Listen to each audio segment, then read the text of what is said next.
33장을 가지고 저희가 그동안 하나님을 아는 지식이라는 걸로 20가지의 하나님이 어떤 분이신가라는 걸 우리가 살펴봤는데요. 오늘 그 마무리를 하려고 그럽니다. 그래서 하나님을 아는 지식 20개를 제가 이렇게 쭉 리뷰해 보니까 거기에 또 좋은 메시지가 있고 또 하나님께서 우리에게 말씀하시는 바가 있다라고 저는 생각합니다. 그래서 하나님을 아는 지식 20개를 다시 한번 리뷰하며 총정리하고자 합니다. 우리가 하나님을 아는 지식 시리즈를 하면서 다시 한번 깨달았던 것은 내가 하나님을 안다고 하지만 아는 게 별로 없다라는 걸 깨달았을 거예요. 아마 우리가 하나님이라 그러면 추상적으로 내가 믿는 하나님, 기독교에서 하나님은 뭐 당연한 거지 그렇게 당연히 여기고 넘어갔지, 하나님이 나에게 누구시냐고 물어보면 그저 몇 마디 할 수 있는 말이 없는 거. 네. 그런 면에서 우리가 하나님을 안다라고 했을 때 참으로 우리의 하나님을 아는 지식이 빈약했구나라는 것을 우리가 깨닫지 않을 수가 없습니다. 그건 왜 그런가 하면 우리가 믿는 하나님을 누구신가 보다 적극적으로 알려고 노력했다기보다는 단순히 그냥 신에 대한 상식적인 생각, 나의 생각, 그리고 그런 생각들이 하나님은 그냥 뭔가 어떤 추상적인 개념에서 내가 그냥 당연하게 여기고 넘어갔던 그런 것들이 우리가 하나님이 어떤 분이신가를 구체적으로 알기에는 우리가 너무 등한시했던 거다라는 생각을 갖지 않을 수가 없습니다. 한마디로 우리의 신앙의 무지입니다. 하나님을 안다고 하면서 하나님을 알지 못한다는 것은 말이 안 되는 거예요. 왜냐하면 기독교에서 믿음의 대상이 있어요. 기독교에서 믿음의 대상은 누구냐면 우리가 배워온 대로 하나님입니다. 기독교에서 믿음의 대상이 하나님이라면 나의 신앙의 대상도 하나님이고 나의 삶의 대상과 목적도 하나님이에요. 근데 막상 나는 하나님에 대해서 아는 지식이 별로 없어요. 그렇다고 한다면 우리가 우리의 믿음의 대상인 하나님을 잘 모른다고 한다면 우리의 믿음의 뿌리부터 흔들리게 되는 그와 같은 상황인 거죠. 그런 면에서 이번에 우리가 나눴던 특별히 광야 가운데 이스라엘 백성들에게 임하셨던 하나님을 우리가 다시 한번 깨닫는 시간이 됐다는 것은 우리가 평생을 하나님을 믿는 자로서 하나님이 누구신가를 다시 한번 그렇게 잘 마음속에 새겨서 우리의 믿음의 정체성을 확실하게 세울 수 있는 그런 기회가 되지 않았나 그렇게 저는 생각을 합니다. 왜냐하면 우리가 다른 종교와 다른 것은 우리의 믿음의 대상이 하나님이실 뿐만 아니라 하나님은 우주를 창조하셨고 지금도 세상을 운행하시는 분이시기 때문에 그렇습니다.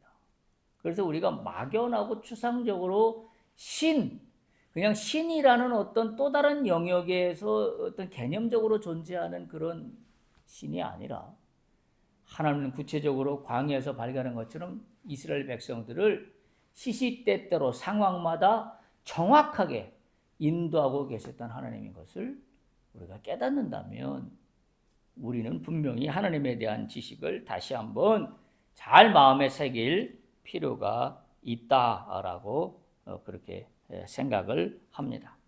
그래서 이 하나님을 아는 지식 20개를 총 추리니까 제가 오늘 뽑은 말씀의 제목처럼 이렇게 요약이 됐습니다.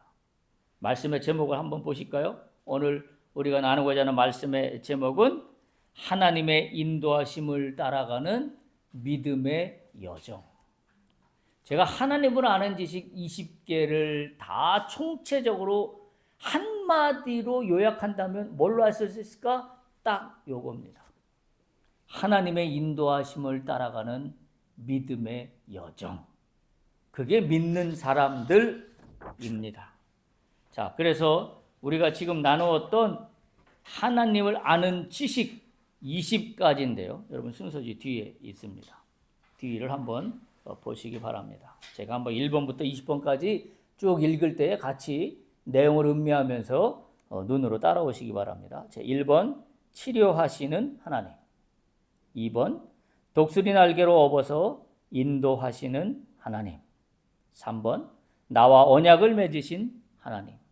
4번 말씀대로 순종을 원하시는 하나님. 5번 끝까지 나를 포기하지 않으시는 하나님. 6번 회막 중심의 견고한 삶으로 인도하시는 하나님. 7번 탐욕으로 허망한 인생이 되지 않도록 붙드시는 하나님. 8번 자족의 은혜로 경건의 능력을 부으시는 하나님. 9번 아무 일도 없어 보이는 나날들에도 인도하시는 하나님. 10번 비방과 시기를 끊어내는 믿음을 원하시는 하나님. 11번 나중으로 미루지 않고 즉각 순종하는 믿음을 기뻐 받으시는 하나님. 12번 불평과 원망으로 하나님을 시험하는 것을 한탄하시는 하나님. 13번 내 삶을 하나님께 구별하여 드림으로 거룩함에 능력 입기를 원하시는 하나님. 14번 조급함으로 자신을 내세워 범죄하지 말고 참고 기다려 소망의 땅을 차지하라는 하나님. 15번 문제 앞에 기도함으로 예수의 생명으로 살 길 얻기를 원하시는 하나님. 16번 언약을 맺으신 하나님 거룩함을 드러내 반드시 선명하게 이루시는 하나님. 17번 사명의 사람을 찾으시고 부르시는 하나님. 18번 하나님에 대한 믿음의 확증과 미션 실행의 양날개로 가나안을 차지하라는 하나님. 19번 하나님의 공의를 실현하는 공정한 분배와 좋은 열매를 맺는 나무가 되기를 원하시는 하나님. 20번 하나님의 원하시는 뜻대로 언제나 질서 있게 준비하며 일을 이루시는 하나님입니다. 이 20가지의 하나님을 아는 지식은 기존에 어떤 책에도 나와 있지 않은 내용들입니다. 이거는 우리가 민수기 33장 광야 중에 거쳐간 지명들에서 일어난 사건들을 우리가 쭉 리뷰하면서 그때그때 말씀하시고 그때그때 우리에게 교훈하셨던 그 하나님의 속성을 우리가 정리한 겁니다. 이 20가지의 하나님을 우리가 잘 기억하고 나간다면 우리가 시시때때로 하나하나 문제마다 어떤 거에 나의 문제가 해결될지를 놓고 기도할 수 있는 지침서가 되기도 합니다. 그래서 이 20개를 잘 음미하고 삶에 실천하며 나갈 수 있기를 간절히 소망합니다. 자, 그런데 20개를 잘 보면 전체를 아우리는 메시지는 역시 딱 하나예요. 믿음입니다. 우리가 그냥 배워서 신앙에서 믿음이 가장 으뜸이다 라고 이야기는 하지만 그러나 이렇게 정리해 놓고 보니 또 하나로 이야기할 수밖에 없는 게 믿음이에요.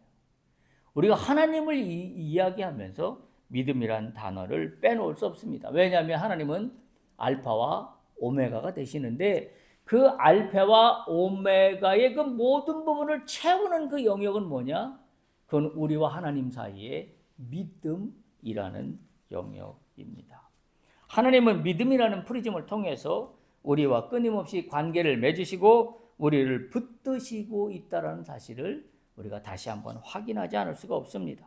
따라서 어떤 순간에도 하나님이 우리에게 원하시는 것은 믿음으로부터 출발한다는 거예요. 다른 어떤 거로부터 시작하지 않습니다. 어려운 일을 당하든 곤란한 일을 당하든 우겨쌈을 당하는 일에 처하든 어떤 상황에 처하든 하나님과 나와의 관계에서 하나님이 나에게 원하시는 첫 번째 스타팅 포인트는 믿음입니다. 하나님은 그 순간에 나에게 믿음을 보기를 원하세요. 너에게 믿음이 있느냐? 그래서 우리가 알다시피 복음서에 보면 예수님이 많은 문제 있는 사람들을 고치실 때에 늘 초점은 뭐냐면 믿음을 보셨어요. 너에게 믿음이 있느냐? 하나님과 우리의 관계에서 출발점은 다른 무엇도 아니라 믿음이라는 사실입니다. 그 첫 번째 스타트가 우리가 1번에 나눴던 치료하시는 하나님이에요. 처음 나눴던 하나님의 1번이 치료하시는 하나님입니다. 이 치료의 일은 뭘로 시작된다? 믿음으로 시작하는 거예요. 치료가 아무런 것도 없이 이루어지는 게 아니라 믿음으로부터 치료는 시작됩니다. 우리가 말씀에서 기억하지만 쓴물을 단물로 바꾸면서 하나님이 광야 여정의 기적을 행하시기 시작하셨어요. 쓴물을 단물로 맛볼 때 하나님이 원하시는 것은 믿음입니다. 그러면서 하나님이 그렇게 말씀하셨죠. 출애굽기 15장 26절에 나는 너희를 치료하는 여호와임이라. 하나님이 우리에게 제일 먼저 다가오시는 믿음의 방법은 치료입니다. 그러면 그 치료가 어떤 치료냐면 우리가 생각하는 치료하고는 하나님이 원하시는 치료는 개념이 달라요. 우리가 원하는 치료가 꼭 하나님이 원하시는 치료하고 똑같지 않습니다. 다시 말하면 하나님의 치료의 방법은 때로는 이런 거예요. 맛없는 음식을 먹는 게 치료입니다. 우리는 맛있는 음식을 먹는 게 치료예요. 그리고 어려운 길이 없이 쭉 순탄하게 가는 게 치료에 잘 이루어지는 과정이라고 생각해요.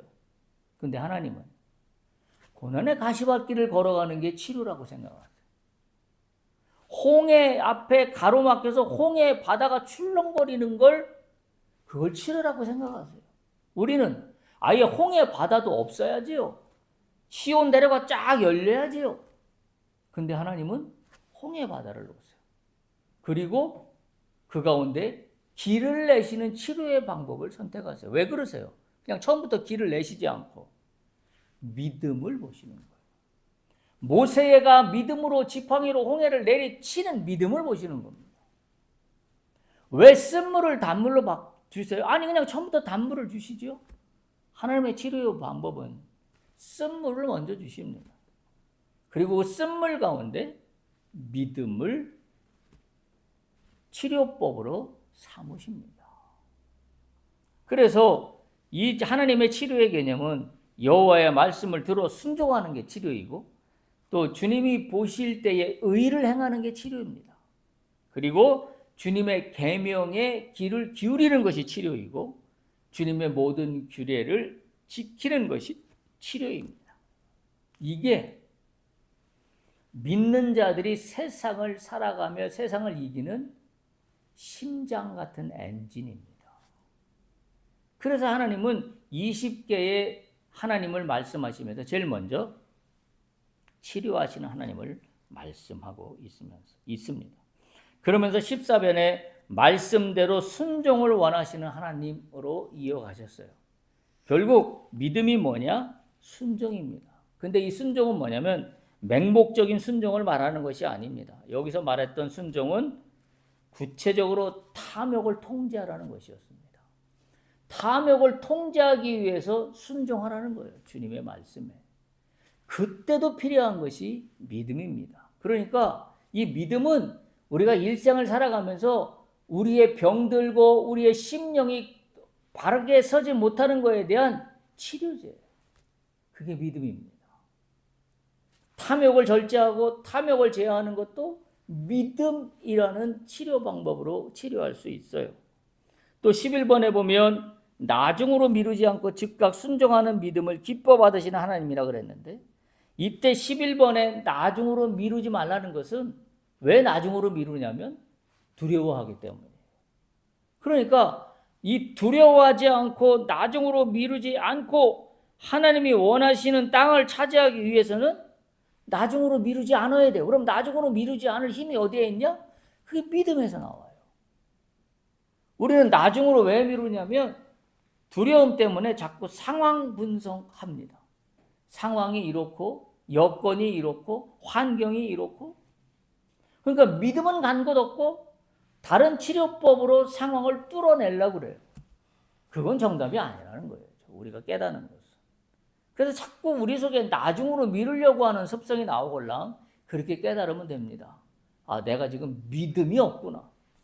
내가 지금 믿음이 없는 나의 모습을 보여주고 있구나.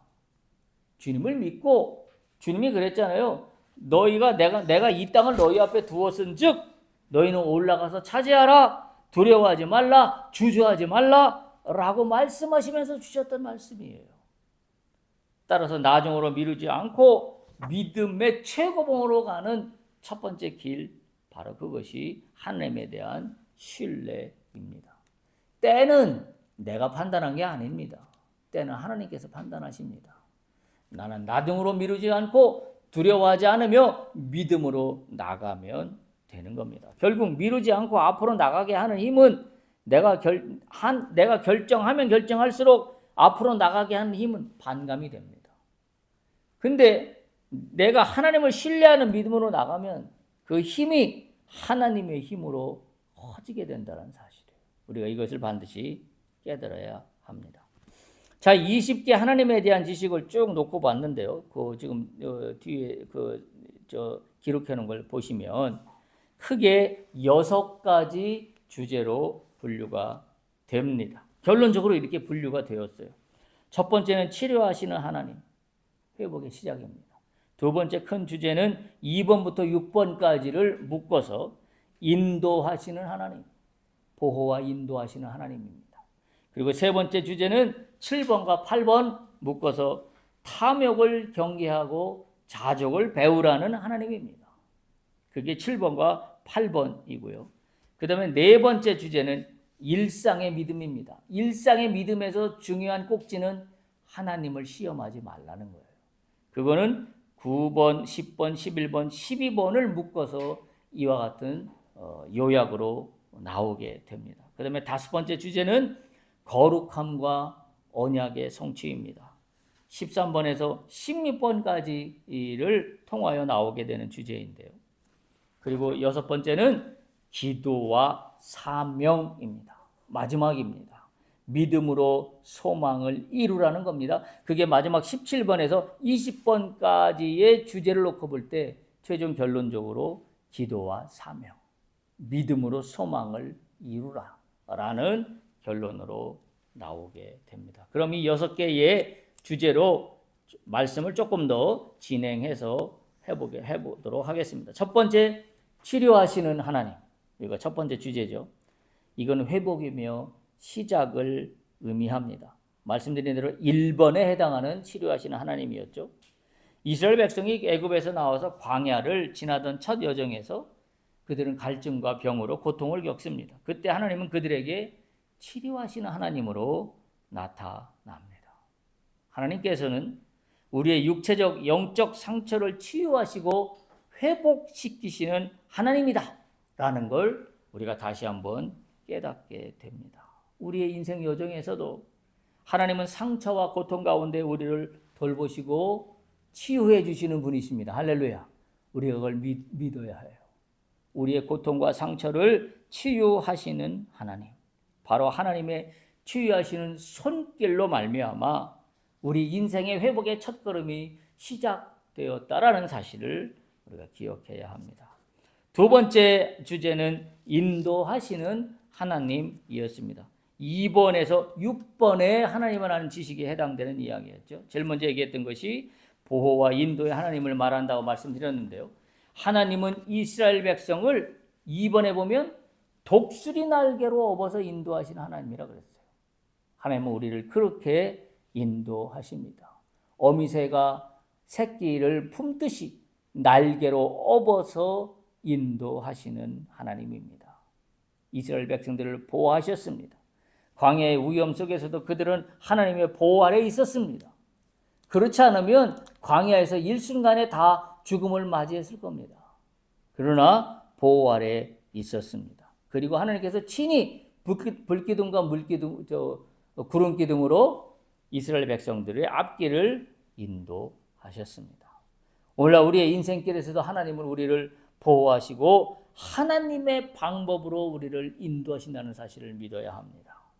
뿐만 아니라 3번에 보면 하나님은 언약을 맺으십니다. 그러니까 보호하시는 하나님으로 끝나는 것이 아니라 언약을 체결하셔요. 언약을 체결한다는 것은 반드시 이루겠다는 약속을 이 피조물인 우리와 행하는 겁니다. 하나님께서 우리하고 약속을 하셔요. 약속을 하는 것은 거의 대등한 관계일 때 약속을 하거나 또는 인간 사이에서 하는 게 약속인데 하나님이 인간과 무슨 약속이 필요합니까? 하나님이 하시면 하는 거고 안 하시면 안 하시는 거죠. 그런데 하나님은 우리와 약속을 하셔요. 참으로 놀라운 일이 아닐 수가 없습니다. 그게 3번에 나왔던 하나님입니다. 그래서 하나님이 계속 광야를 인도하시는데 이 약속에 따라서 언약을 따라서 당신의 백성들을 인도해 가셔요. 참으로 놀라운 하나님입니다.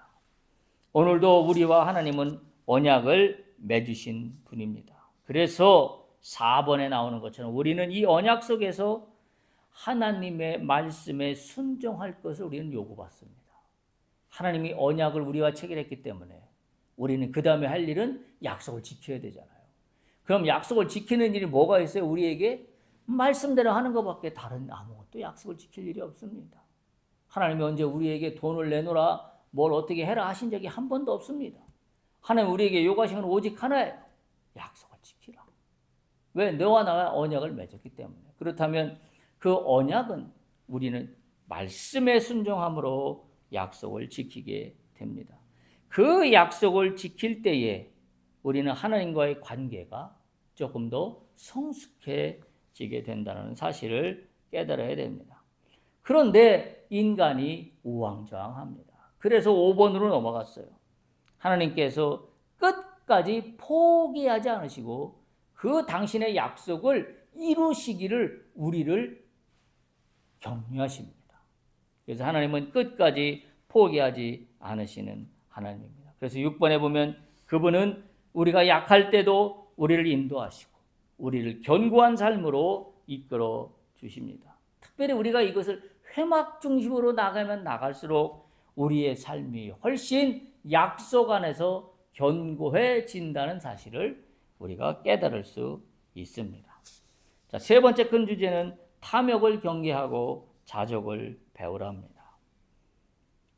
하나님의 인도하심 속에 있음에도 불구하고 인간들은 그 연약함을 자주 드러냅니다. 그 연약함의 실체가 뭐 때문에 나오냐면 탐욕 때문에 나와요. 그래서 7번에 그렇게 말씀을 하셨어요. 탐욕으로 허망한 인생이 되지 않도록 붙드시는 하나님이라고 말씀을 주셨습니다. 인간들은 더 많은 것을 가질수록 원하고 부족함을 더 느끼고 그러면서 그거로 끝나는 것이 아니라 탐욕은 결국 하나님을 시험하는 일로 발전했습니다. 결국 탐욕의 결과가 허망한 인생이 될 수 있음을 주께서 경고하셨습니다.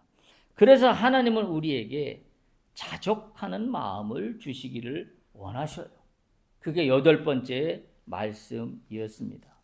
바로 이 자족은 경건의 능력으로 연결되었던 것을 우리가 기억합니다. 우리의 삶에서 물질적, 육체적 부족함을 느낄 때 탐욕으로 나가는 대신에 오히려 자족함으로 경건의 능력을 힘있는 거에 우리가 관심을 가져야 돼요. 그게 세상을 이기는 힘이 된다는 사실입니다. 네 번째 주제는 일상의 믿음이 바로 서야 합니다.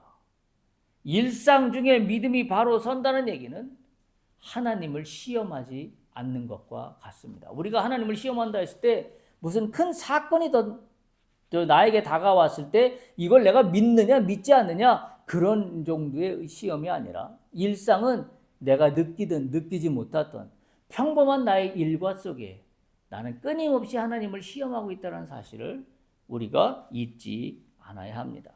그래서 네 번째 주제가 9번에서 그 12번까지의 그런 지식의 주제와 맞닿아 있는 건데요. 아무 일도 없어 보이는 나날 속에서도 하나님은 우리를 인도하십니다. 그게 9번에 있는 지식이고요. 때로는 특별한 일이 없는 것처럼 보이는 순간에도 하나님은 우리를 인도하고 계셨어요. 그러나 이스라엘 백성은 그러한 일상 속에서도 10번과 11번입니다. 비방과 시기의 마음을 품고 그리고 12번 불평과 원망을 하면서 하나님을 시험했어요.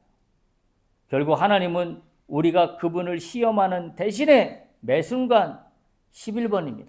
즉각적인 순종으로 기뻐 받으시기를 원하는 하나님으로 우리에게 다가오셨습니다. 불평과 원망 대신에 하나님께서 지금 이 순간에도 일하고 있음을 믿고 순종하는 그와 같은 삶을 살아갈 때에 하나님이 우리를 기뻐 받으시게 됩니다. 다섯 번째 주제는 거룩함과 언약의 성취입니다.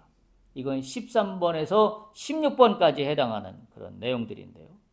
무엇보다도 하나님께서 우리에게 구별된 삶을 원하십니다. 그게 13번이죠. 그래서 이는 단순히 외적으로 경건해 보이는 그런 행동만을 의미하는 게 아니라 우리의 삶의 모든 영역에서 하나님의 거룩하심을 드러내야 합니다.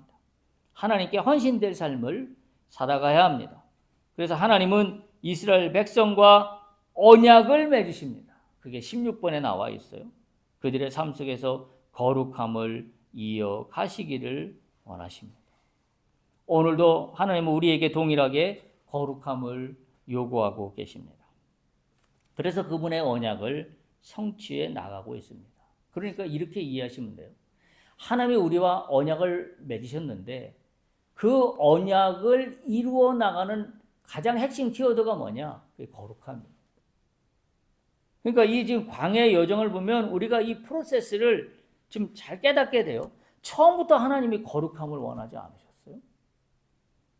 보호하시고 인도하시고 은혜를 베푸시고 쭉 오시면서 언약을 맺고 난 다음에 그리고 나서 거룩한 삶으로 구별된 삶을 살아갈 것을 원하셨어요. 우리가 믿음의 이 출발점으로부터 우리가 신앙의 연륜이 가면 갈수록 우리가 잃어버리기 쉬운 것이 바로 이 거룩함입니다. 왜냐하면 타성에 졌거든요. 이런 것이 믿음이고 이런 것이 신앙이라는 그 어떤 관습 속에 우리가 나도 모르게 묻혀있고 살거든요. 지금 거의 이게 중간 과정쯤이에요. 그렇다고 한다면 우리의 신앙의 삶에서도 지금 중간 과정인 우리의 삶에서 다시 한번 점검해 볼 것은 내가 하나님의 거룩함을 나의 삶 속에 드러내고 있는가라는 것을 생각해 봐야 합니다. 그다음에 6번째입니다. 기도와 사명으로 나가야 합니다. 결국 기도와 사명으로 나가서 결론적으로 어디에 이르게 되냐면 소망을 이루게 됩니다. 이게 17번에서 20번까지의 내용인데요. 마지막 하나님께서 우리에게 요구하시는 것은 사명이에요. 가나안 땅으로 들어가는데 하나님이 우리에게 사명을 갖기를 원하십니다. 17번에 보면 오늘날 우리 각자에게도 사명을 주십니다. 그래서 17번에 그렇게 말씀드렸죠. 사명의 사람을 찾으시고 부르시는 하나님. 하나님은 사명자를 찾으셨으면 그 사명을 감당하도록 그 사람을 인도하십니다. 우리는 그런 성경의 인물들을 너무나 많이 보고 있기 때문에 자신 있게 말씀드릴 수 있는 겁니다.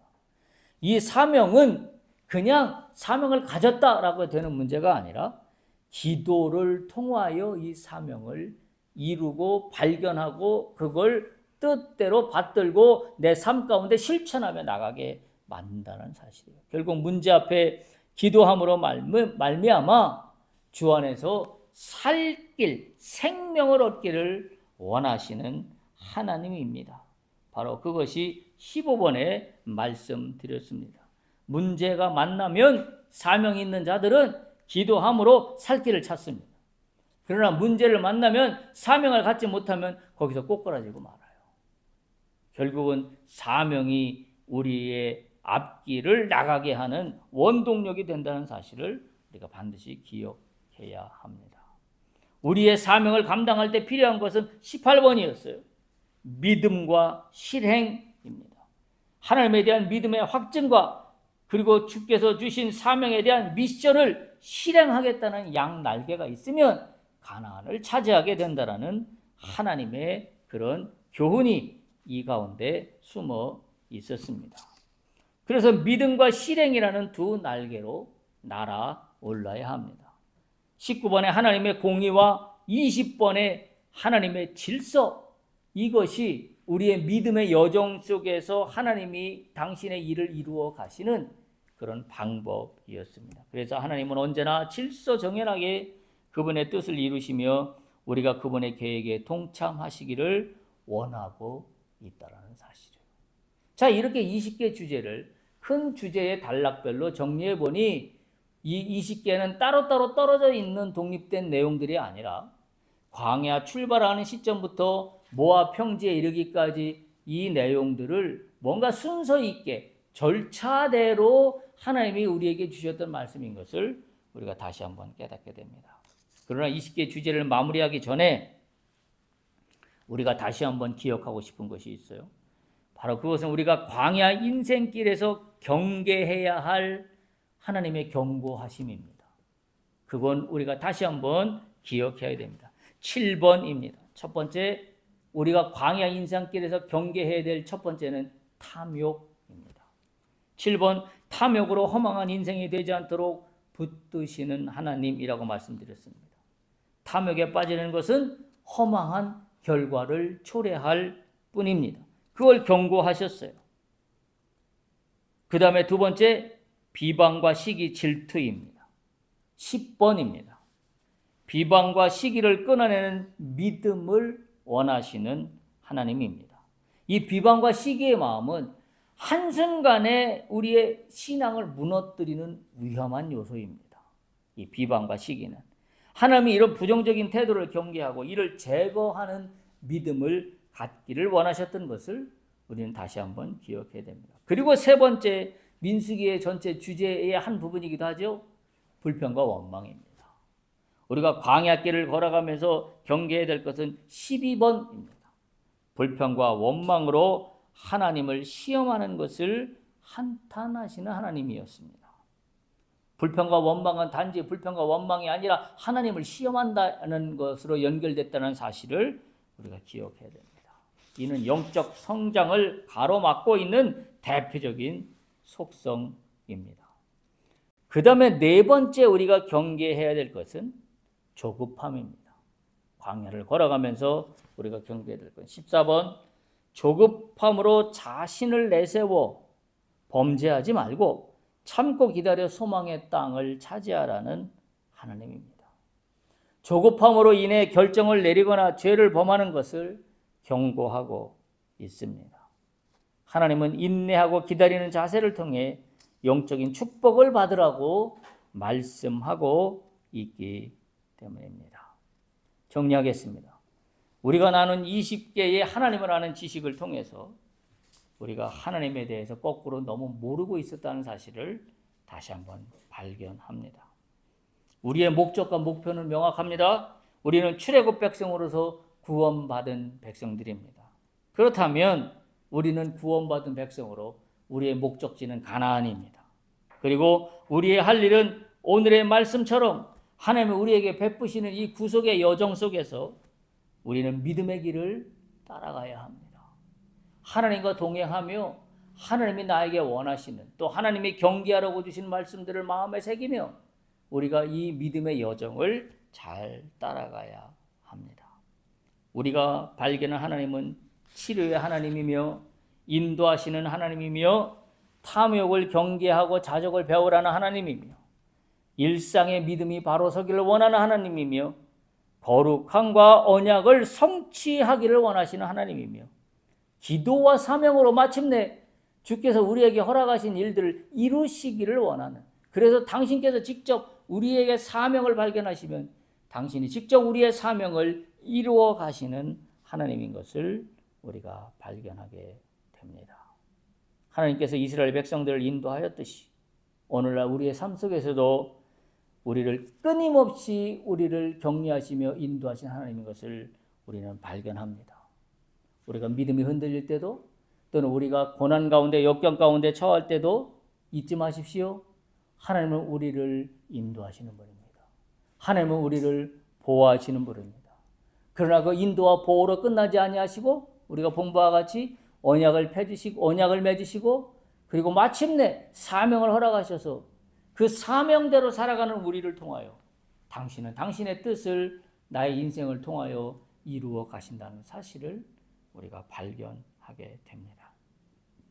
이 하나님의 구속 여정 속에서 우리가 온전히 하나님을 기뻐하며 따라가는 믿음의 삶으로 열매 있는 모든 자들이 다 되기를 간절히 축복합니다.